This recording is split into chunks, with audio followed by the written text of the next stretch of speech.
Greetings everyone, my name is Tony Holowitz and let me tell you the purpose of this tutorial.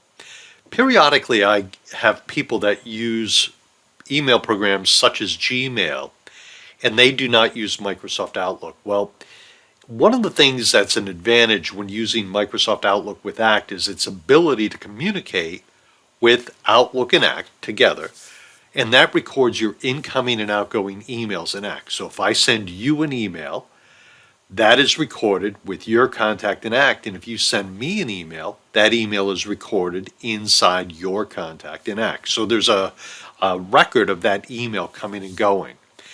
To me, one of the most important factors of this is not so much that attachment, because it's my belief that if you really need to find an old email, you can find it, whether it be in Gmail or in Outlook, as long as you haven't permanently deleted it, and that's sort of rare.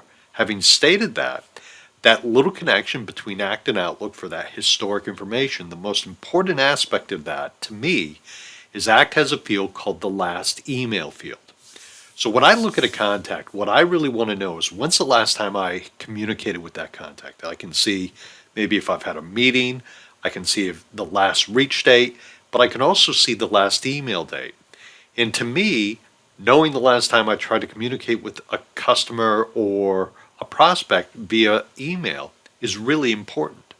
So it allows me to find people I haven't communicated with for a while or people I have communicated with recently. So there's different ways you can look at it. But right now, what you're looking at is my Gmail account. And the reason I'm in here is because I want to show you something. I'm going to come up to the little gear icon right there. I'm going to click on that. When I get inside here, I'm going to go down to See All Settings. When I get inside here, I want to draw your attention up here to Forwarding, POP, and IMAP. Now, this is an area where you can enable something called IMAP.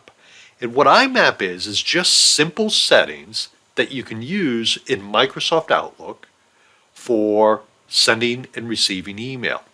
So one of the misconceptions is when you use Outlook and you use Gmail, some people say, I love Gmail. Well, one of the things you can do here is it's not an either-or situation. It's like I describe to people when you have cable television coming into your home.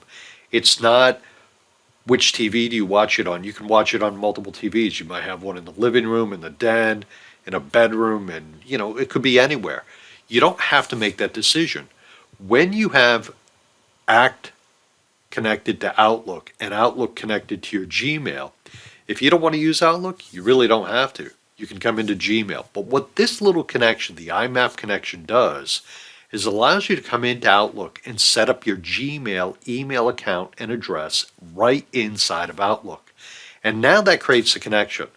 So this is not an either-or decision. It's something that you can use even when you have a Gmail account. You can get in, use it with Act, inside Outlook, and choose. Some days you might want to come in and use Microsoft Outlook. Other days you might want to come in and use Gmail. It doesn't matter. But the key point here is that you get those emails connected. Now I say this in April of 2024, and one thing I'll just make you aware of is there's going to be some other tools for connecting your email to Microsoft Outlook, your Gmail, and Act. That is in the cloud version of Act called Act Premium Cloud. This is something a little bit different. This is for people traditionally using Act and Gmail and keeping them completely separate. So anyway, I just want to give you a quick overview and something to think about, that you can set up your Gmail email account right inside of Microsoft Outlook. You don't have to use it every day, but it's there and it does have some benefits as it relates to Act. Okay, my friends, you have a great day and thank you so very much for your time. Be well. Bye now.